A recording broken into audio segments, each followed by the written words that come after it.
Hola Transurfers y bienvenidos a esta nueva charla online, esta vez sobre uno de mis libros favoritos, El Kybalión. Este es uno de los primeros libros que me leí sobre esoterismo cuando tendría 17 o 18 años, y la verdad es que cambió totalmente la visión que tenía del mundo, y luego cuando descubrí Reality Transurfing, la verdad es que vi como muchas cosas que resonaban, ¿no?, con el conocimiento del Kybalión. Entonces, eh, considero que es muy interesante para la práctica, todo el mundo que esté practicando Transurfing, considero que es muy interesante pues que conozcan también el Kybalión, así que vamos a ello. Vamos a empezar hablando sobre la filosofía hermética, y el Kybalión nos dice: los labios de la sabiduría están cerrados, excepto para los oídos del entendimiento. Del antiguo Egipto proceden las enseñanzas esotéricas y ocultas fundamentales que tanto han influido en las filosofías de todas las razas, naciones y pueblos durante varios miles de años. Egipto es el hogar de las pirámides y la Esfinge. Fue el lugar del nacimiento de la sabiduría oculta y las enseñanzas místicas. De su doctrina secreta han tomado prestado todas las naciones. Podemos decir que muchas enseñanzas provienen de ahí. Incluso, por ejemplo, en el Transurfing, el nuevo nivel de Transurfing, que es Tafti la sacerdotisa, todo el conocimiento de Tafti la sacerdotisa proviene de ahí también, ¿no? Pero no es necesario que vayamos a Egipto ni que visitemos las pirámides para poder aplicar todo el conocimiento del Kybalión ni de Tafti. Así que podemos decir que en el antiguo Egipto moraban los grandes adeptos y maestros que nunca han sido superados y que rara vez han sido igualados. Durante los siglos que han durado su vuelo procesional desde las días del gran Hermes, en Egipto se encontraba la gran logia de logias de los místicos, podemos decir. Entonces, a las puertas de sus templos entraron los neófitos que después, como hierofantes, adeptos y maestros, podemos decir que viajaron a los cuatro rincones de la tierra, llevando consigo el precioso conocimiento que estaban listos, ansiosos y dispuestos a transmitir a aquellos que estuvieran preparados para recibirlo. Todos los estudiantes del ocultismo reconocen la deuda que tienen con estos venerables maestros de aquella antigua tierra. Sin duda, así es. Pero entre estos grandes maestros del antiguo Egipto, una vez habitó uno de los cuales los maestros aclamaron como el maestro de los maestros. Este hombre, si es que era un hombre, vivió en Egipto en los primeros tiempos y se le conocía como Hermes Trismegisto. Fue el padre de la sabiduría oculta, el fundador de la astrología y el descubridor de la alquimia. Los detalles de su vida se han perdido para la historia, debido al paso de los años, aunque varios de los países antiguos se disputaban entre sí el honor de haber sido el lugar de su nacimiento, y de esto hace miles de años. Y la fecha de su estancia en Egipto, en la que fue su última encarnación en este planeta, no se conoce ahora. Pero se ha fijado en los primeros días de las dinastías más antiguas de Egipto, mucho antes de los días de Moisés. Las mejores autoridades lo consideran contemporáneo de Abraham, y algunas de las tradiciones judías llegan a afirmar que Abraham adquirió una parte de sus conocimientos místicos del propio Hermes. Con el paso de los años, la tradición cuenta que vivió 300 años, los egipcios divinizaron a Hermes y lo convirtieron en uno de sus dioses, con el nombre de Tot. Años después, el pueblo de la antigua Grecia también lo convirtió en uno de sus muchos dioses, llamándolo Hermes, el dios de la sabiduría. Esto es un poco de historia sobre el autor de este libro.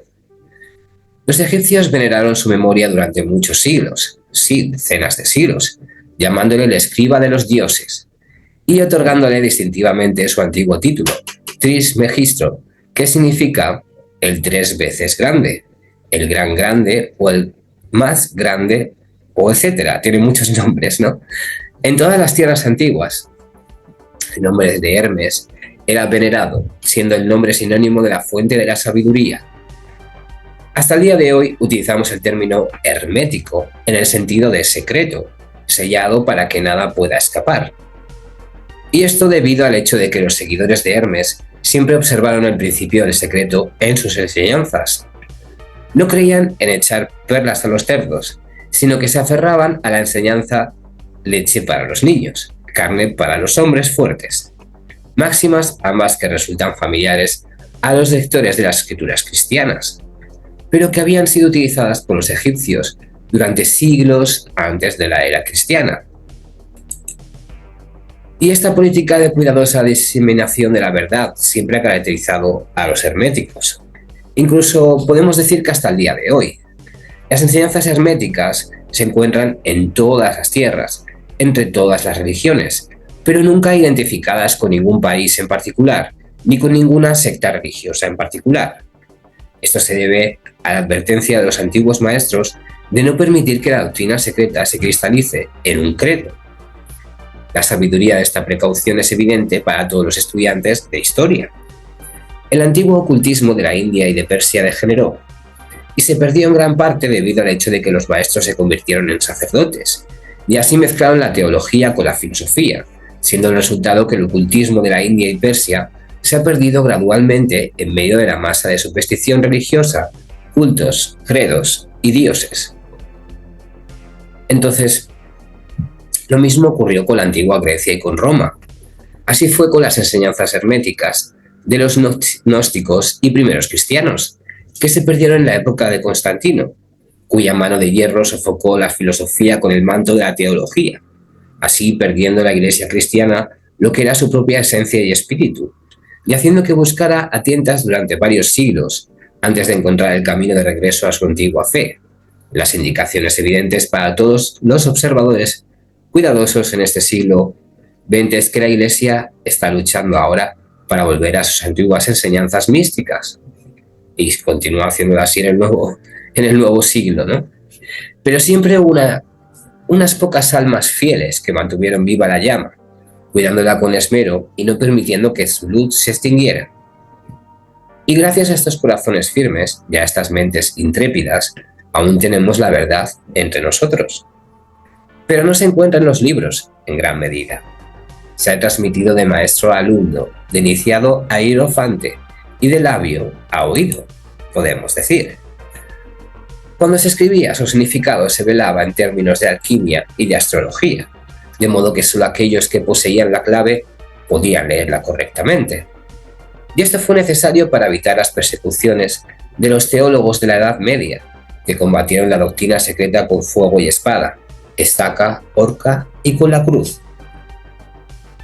Hasta el día de hoy se encuentran pocos libros fiables sobre la filosofía hermética, aunque hay innumerables referencias a ella en muchos libros escritos sobre diversas fases del ocultismo. Y sin embargo, la filosofía hermética es la única llave maestra que abrirá todas las puertas de las enseñanzas ocultas. En los primeros tiempos existía una compilación de ciertas doctrinas herméticas básicas transmitidas de maestro a alumno, que era conocida como el Kybalión, y habiéndose perdido el significado exacto del término durante varios siglos. Esta enseñanza, sin embargo, es conocida por muchos a quienes ha descendido, de boca a oído, una y otra vez a través de los siglos. Sus preceptos nunca han sido escritos e impresos, que sepamos.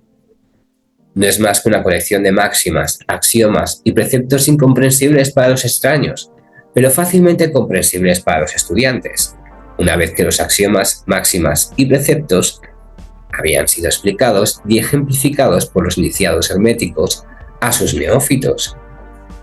Estas enseñanzas constituían realmente los principios básicos del arte de la alquimia hermética, que, contrariamente a la creencia general, trataba del dominio de las fuerzas mentales, más que de los elementos materiales, la transmutación de un tipo de vibraciones mentales en otras, en lugar del cambio de un tipo de metal a otro. Entonces, la leyenda de la piedra filosofal que convertía el metal común en oro era una alegoría relacionada con la filosofía hermética, fácilmente comprendida por todos los estudiantes que descubren y estudian el verdadero hermetismo. Muy bien, vamos a hablar de los 7 principios herméticos. Y el Kybalión nos dice: los principios de la verdad son 7, Quienes los conocen comprensivamente posee la llave mágica ante cuyo toque todas las puertas del templo se abren de par en par. Entonces, los 7 principios herméticos en los que se basa toda la filosofía hermética son los siguientes. El primero es el principio del mentalismo. El segundo, el principio de correspondencia. El tercero, el principio de la vibración. El cuarto, el de la polaridad. El quinto, el del ritmo. El sexto, el principio de causa y efecto. Y el séptimo, el principio de género. Estos 7 principios van a ser discutidos y explicados a medida que vayamos avanzando con estas lecciones. Pero ahora se puede dar una breve explicación de cada uno. Sin embargo, podemos darla ahora mismo, sí. Entonces, empecemos por el principio del mentalismo. Este es el primero. El todo es mente, el universo es mental, nos dice el Kybalión. Y este principio encarna la verdad de que todo es mente. Explica que el todo, que es la realidad sustancial subyacente a todas las manifestaciones y apariencias externas que conocemos bajo los términos de universo material, los fenómenos de la vida, la materia, la energía, y en suma todo lo que es aparente ante nuestros sentidos, es espíritu, que en sí mismo es incognoscible e indefinible, pero puede ser considerado y pensado como una mente viva, universal e infinita. Por lo tanto, también nos explica que todo el mundo fenoménico o universo es simplemente una creación mental de este todo, sujeta a las leyes de las cosas creadas, y que el universo como un todo y en sus partes o unidades tiene su existencia en la mente del todo, en cuya mente vivimos y nos movemos, y podemos decir que también tenemos nuestro ser. Entonces, este principio, al establecer la naturaleza mental del universo, nos explica fácilmente todos los variados fenómenos mentales y psíquicos que ocupan tan gran parte de la atención pública, y que sin tal explicación son incomprensibles y desafían el tratamiento científico. La comprensión de este gran principio hermético del mentalismo permite al individuo comprender fácilmente las leyes del universo mental y aplicarlas a su bienestar y adelanto. El estudiante hermético está capacitado para aplicar inteligentemente las grandes leyes mentales, en lugar de utilizarlas de manera fortuita, o sea, conocer las leyes y aplicarlas, ponerlas en práctica en su vida. Con la llave maestra en su poder, el estudiante puede abrir las muchas puertas del templo mental y psíquico del conocimiento y entrar en él libre y de una manera inteligente. Este principio explica la verdadera naturaleza de la energía, el poder y la materia, y por qué y cómo todos ellos están subordinados a la maestría de la mente, porque todo es mente. Uno de los antiguos maestros herméticos escribió, hace mucho tiempo: aquel que comprenda la verdadera naturaleza mental del universo está bien avanzado en el sendero hacia la maestría. Y estas palabras son tan ciertas hoy como en su momento, ya que sin esta llave maestra podemos decir que la maestría es imposible. Y el estudiante llama en vano a muchas puertas del templo. Por lo tanto, es clave, ¿no?, que entendamos esto. Hablemos del segundo principio, el principio de la correspondencia. Como es arriba es abajo, como es abajo es arriba, nos dice el Kybalión. Y este principio encarna la verdad de que existe siempre una correspondencia entre las leyes y fenómenos de los diversos planos del ser y de la vida. El viejo axioma hermético decía así: como es arriba es abajo, como es abajo es arriba. Y la comprensión de este principio nos da los medios para resolver muchas oscuras paradojas y secretos ocultos de la naturaleza. Podemos decir que hay planos que escapan a nuestro conocimiento, pero cuando aplicamos a ellos el principio de la correspondencia, podemos comprender muchas cosas que de otro modo nos resultarían totalmente incomprensibles. Y este principio es de aplicación y manifestación universal, en los diversos planos del universo, material, mental y espiritual. Podemos decir que es una ley universal. Los antiguos hermetistas consideraban este principio como uno de los instrumentos mentales más importantes por medio de los cuales la persona es capaz de apartar los obstáculos que ocultaban a la vista lo desconocido. Su uso incluso rasgó el velo de Isis hasta el punto de que se pudo vislumbrar el rostro de la diosa, nos dice el Kybalión. Así como el conocimiento de los principios de la geometría permite a la persona medir los soles distantes y sus movimientos, sentado en su observatorio, el conocimiento del principio de correspondencia permite a la persona razonar inteligentemente desde lo conocido a lo desconocido. Hablemos del principio de vibración. El Kybalión nos dice: nada descansa, todo se mueve, todo vibra. Este principio encarna la verdad de que todo está en movimiento, todo vibra, nada está en reposo. Hechos que la ciencia moderna refrenda y que cada nuevo descubrimiento científico tiende a verificar. Y de hecho es algo que nos habla el Transurfing también, ¿no? O sea, el espacio de variantes, siempre nos estamos moviendo a través del espacio de variantes, nunca estamos estáticos. Podemos mantenernos en líneas de vida parecidas, pero nunca es la misma. Y lo mismo desde el conocimiento de Tafti, ¿no? O sea, podríamos decir que es una serie de fotogramas que forman toda la película, ¿no? Entonces, la verdad es que este principio hermético fue enunciado hace miles de años por los maestros del Antiguo Egipto. Y este principio explica que las diferencias entre las distintas manifestaciones de la materia, la energía, la mente e incluso el espíritu, algo de lo que Vadim Zeland está hablando mucho últimamente en sus publicaciones, resulta ser en gran medida de las diferentes tasas de vibración.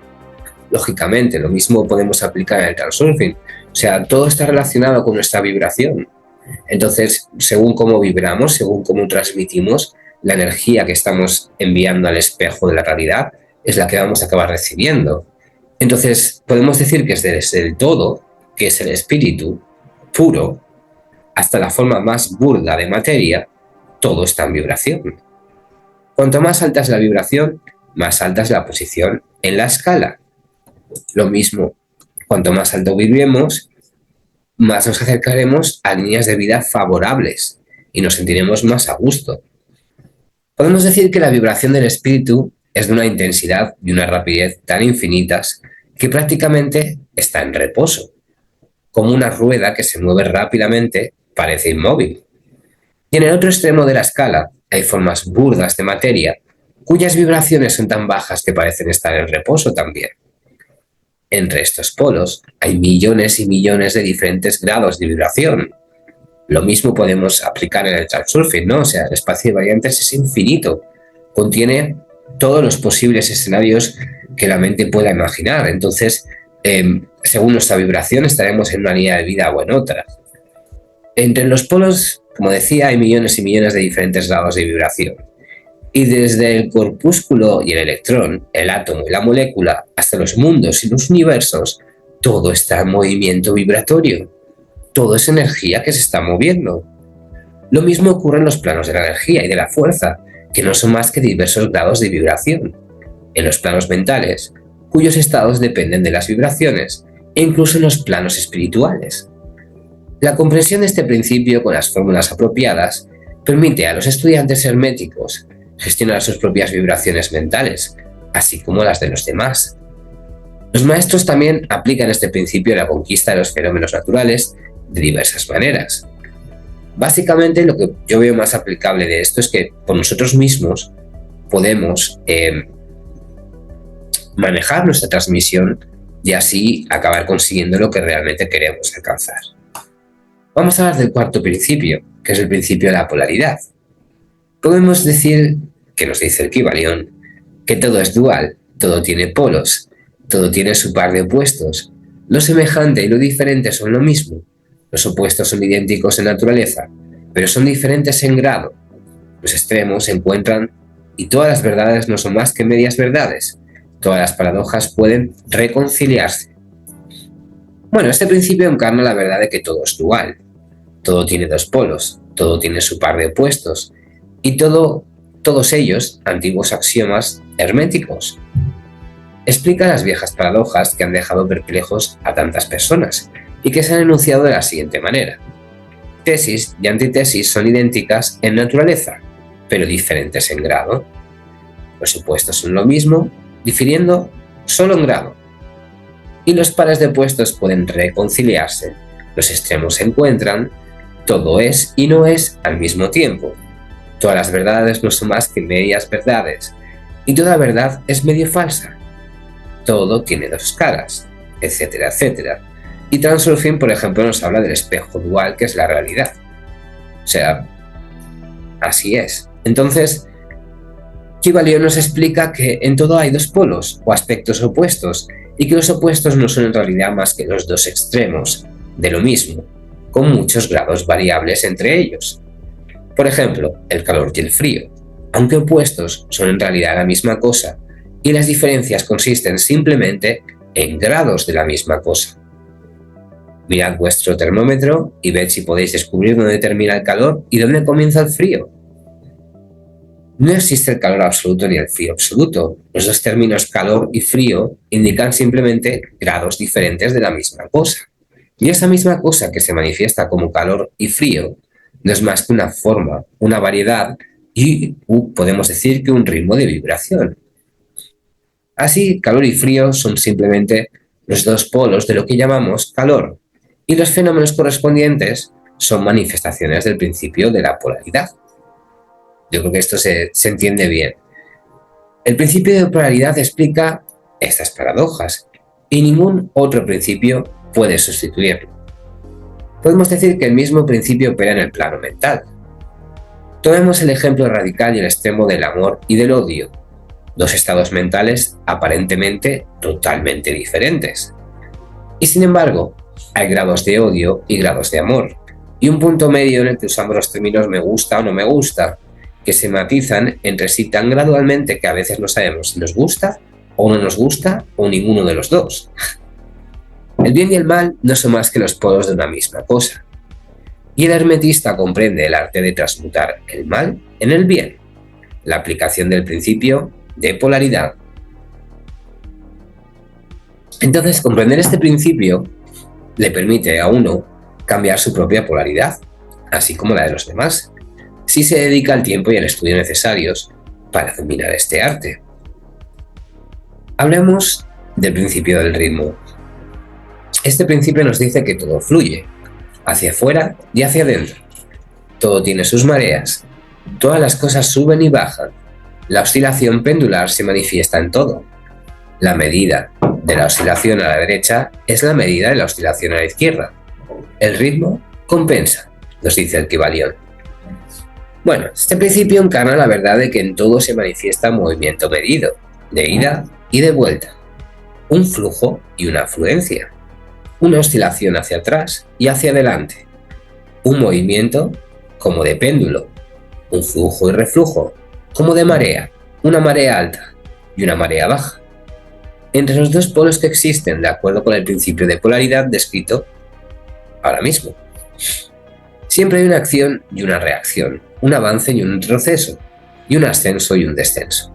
Esto lo tenemos que tener muy en cuenta en nuestra vida, ¿no? Todo fluye por etapas.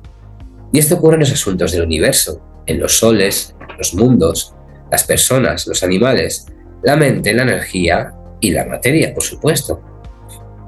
Esta ley se manifiesta en la creación y destrucción de los mundos, en el ascenso y caída de las naciones, en la vida de todas las cosas y finalmente en los estados mentales de la persona. Y es con este último que los hermetistas encuentran la comprensión del principio más importante. Los hermetistas han captado este principio, encontrado su aplicación universal y también han descubierto ciertos medios para superar sus efectos en sí mismos durante el uso de las fórmulas y métodos apropiados que describe el Kybalion. Aplican la ley mental de la neutralización. No pueden anular el principio, ni hacer que cese su funcionamiento, pero han aprendido a escapar de sus efectos negativos sobre sí mismos hasta cierto punto, dependiendo del dominio del principio. Podemos decir que han aprendido a usarlo en vez de ser usados por este principio. O sea, han aprendido a reconocer cuando este principio está funcionando y se encuentra en un extremo por ejemplo, un extremo de un éxito total y sabe que es posible o muy probable que se pueda dar el otro extremo. Entonces, debe saber aplicar y entender lo que está ocurriendo. Entonces, el maestro hermético se polariza en el punto en el que desea descansar y luego, digamos que neutraliza esta oscilación rítmica del péndulo que tenderá a llevarlo al otro polo, como estaba diciendo. Entonces, todos los individuos que han alcanzado algún grado de autodominio hacen esto hasta cierto punto. Más o menos lo hacen incluso inconscientemente, pero el maestro lo hace conscientemente y mediante el uso de su voluntad, y alcanza un grado de equilibrio y firmeza mental casi imposible de creer por parte de las masas que se balancean hacia adelante y hacia atrás como un péndulo, debido a esta ley y a este principio. Entonces, este principio y el de polaridad han sido estrictamente estudiados por los hermetistas, y los métodos para contrarrestarlos, neutralizarlos y utilizarlos forman una parte importante de la alquimia mental hermética. Veamos el principio de causa y efecto. Toda causa tiene su efecto, todo efecto tiene su causa. Todo sucede según la ley. El azar no es más que un nombre para la ley no reconocida. Hay muchos planos de causalidad, pero nada escapa a la ley, nos dice el Kybalión. Este principio encarna el hecho de que hay una causa para cada efecto, un efecto para cada causa. Explica que todo sucede de acuerdo con la ley, que nada simplemente sucede, que no existe el azar, que aunque hay varios planos de causa y efecto, los superiores dominando a los inferiores, nada escapa por completo a esta ley. Los hermetistas comprenden el arte y el método de elevarse por encima del plano ordinario de causa y efecto. Hasta cierto punto, al elevarse mentalmente a un plano superior, se convierten en causantes en lugar de los efectos. Esto se puede extrapolar perfectamente al transurfing también, ¿no? Las masas se dejan llevar, obedientes al medio ambiente, a las voluntades y deseos de otros más fuertes que ellos, a la herencia, a la sugestión y a otras causas externas que los mueven como peones en el tablero de ajedrez de la vida.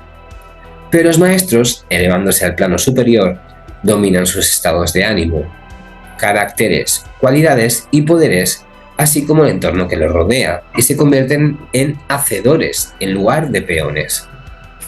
Ayudan a jugar el juego de la vida, en lugar de ser jugados y movidos por otras voluntades y por otros entornos. Por ejemplo, en el transurfing, nada más que ya despertamos, nos hacemos conscientes, nos hacemos dueños de nuestra atención, ya no somos un peón que está jugando en el tablero, sino que nos hemos despertado y podemos elegir cuál puede ser el siguiente movimiento que estamos realizando, ¿no?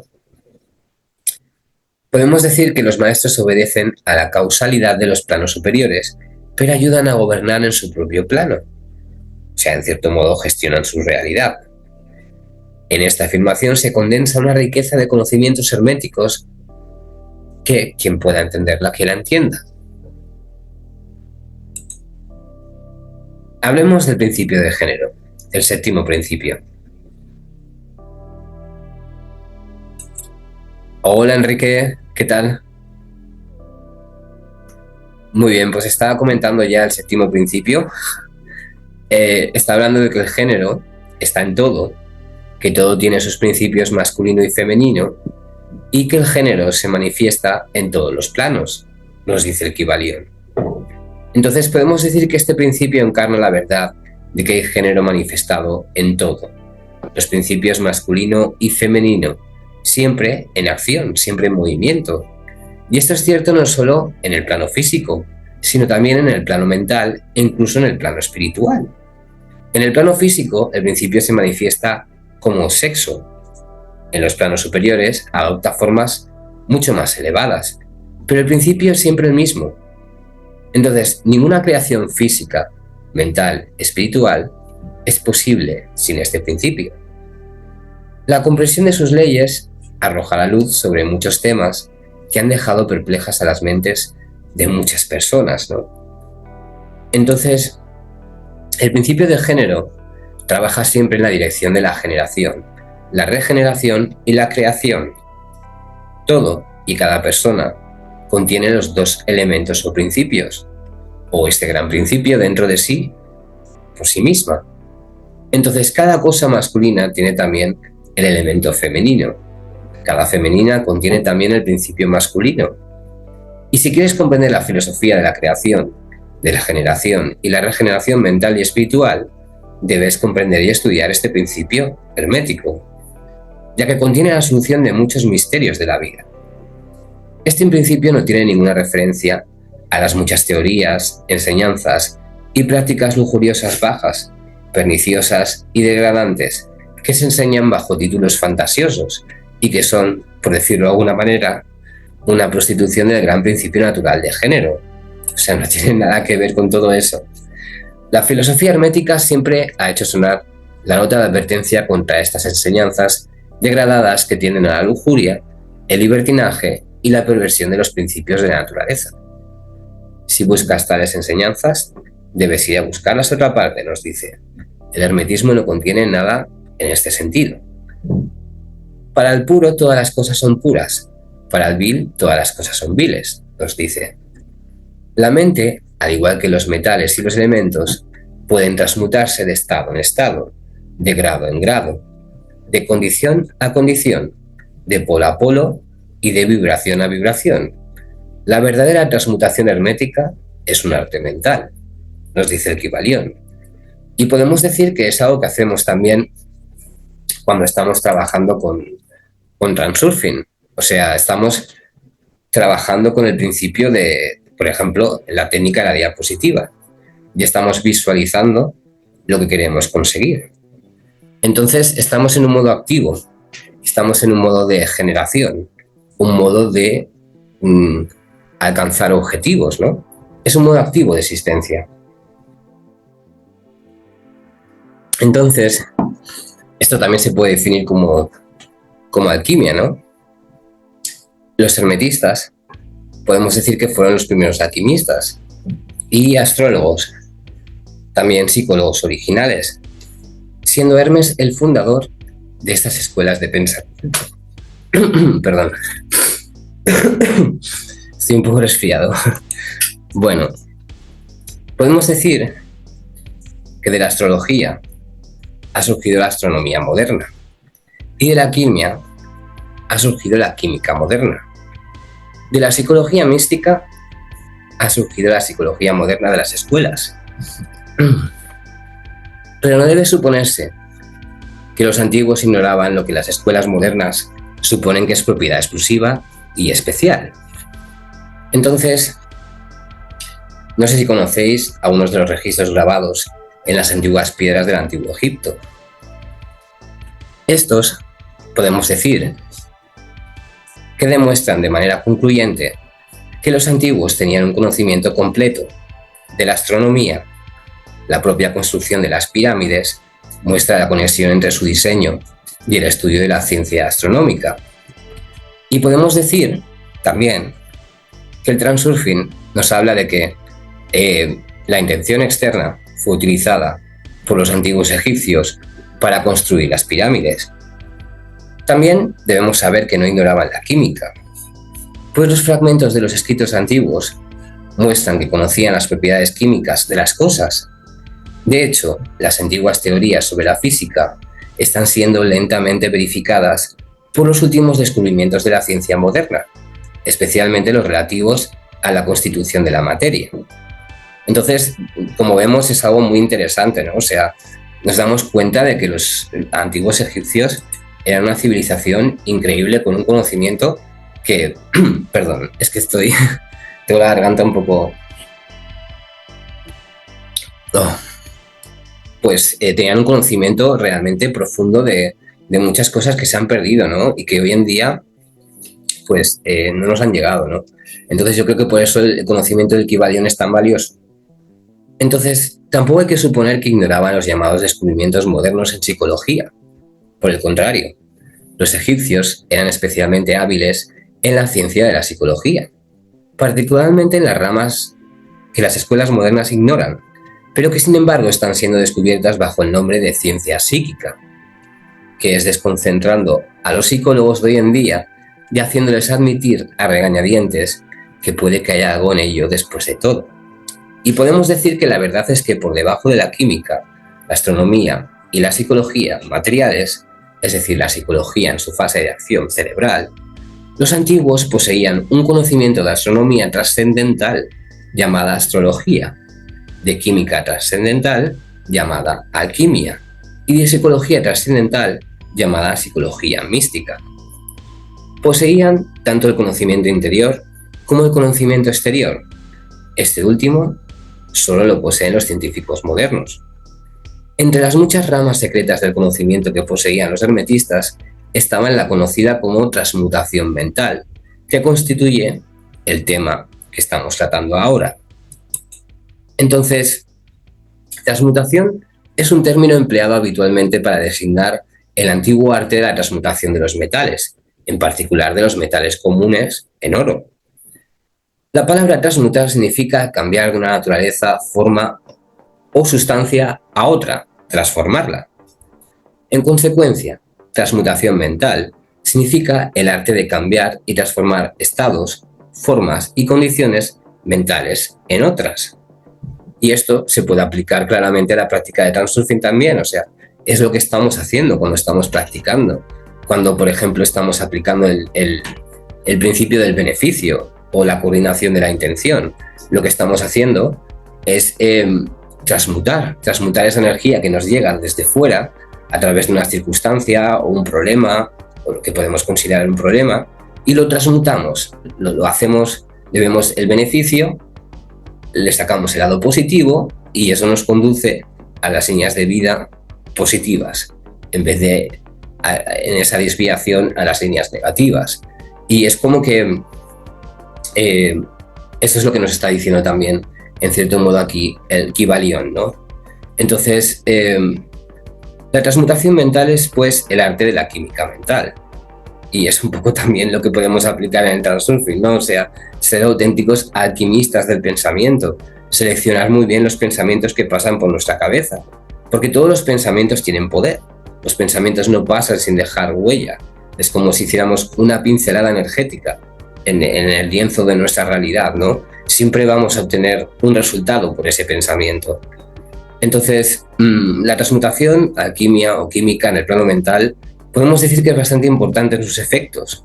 Y sin duda, si el arte se tuviera ahí, seguiría siendo una de las ramas de estudio, podemos decir, más importantes conocidas.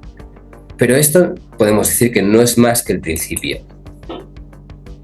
Entonces, el primero de los 7 principios herméticos es el principio del mentalismo, cuyo axioma es el todo es mente, el universo es mental. Lo que significa que la realidad subyacente del universo es mente y el universo mismo es mental. Es decir, existe en la mente del todo.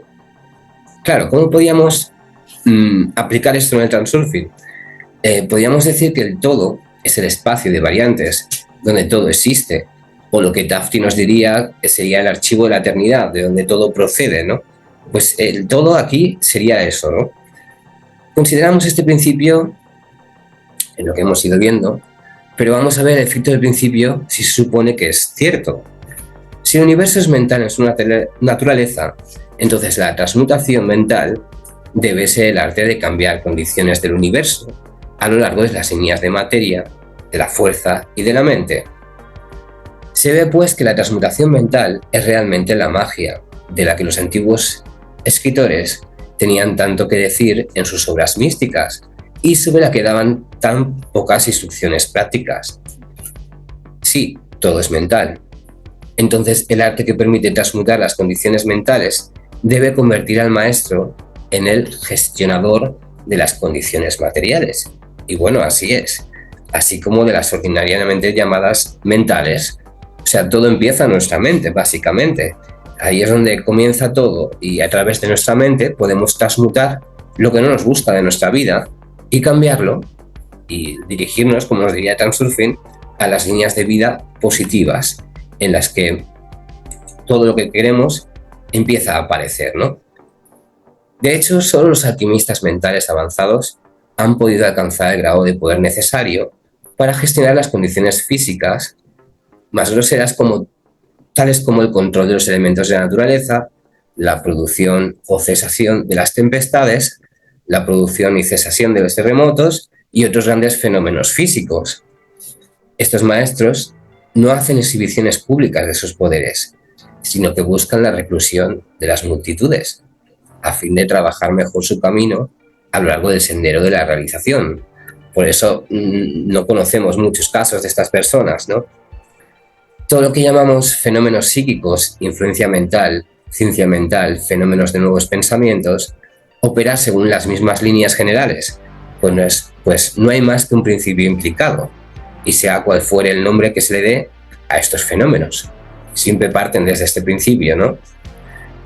Y no solo los estados mentales de uno mismo pueden ser cambiados o transmutados por métodos herméticos, sino que también los estados de los demás pueden ser y son constantemente transmutados de la misma manera.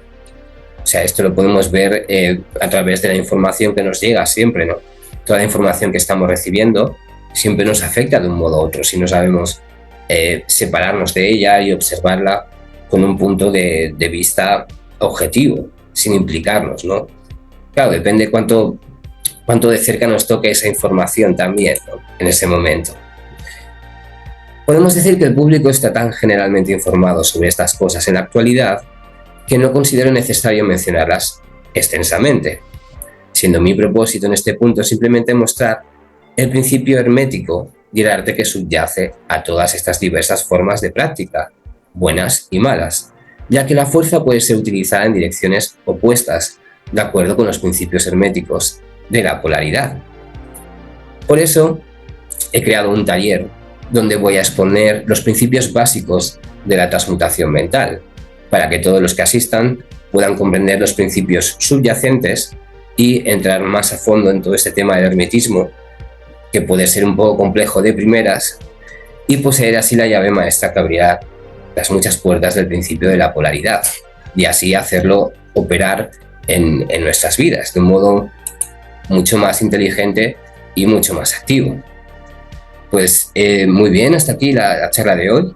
No sé si tenéis alguna pregunta, algo que queréis comentar. Comentaos qué es lo que no habéis visto anteriormente de la charla, porque he empezado a las 6, lo podéis ver luego en el vídeo. Pues no sé si queréis comentar algo. No, por mi parte, no, muchas gracias. Muchas gracias y nada, pues muchas gracias por asistir y nos vemos en la próxima charla. Gracias. Al contrario, gracias por la información. Que vaya muy bien.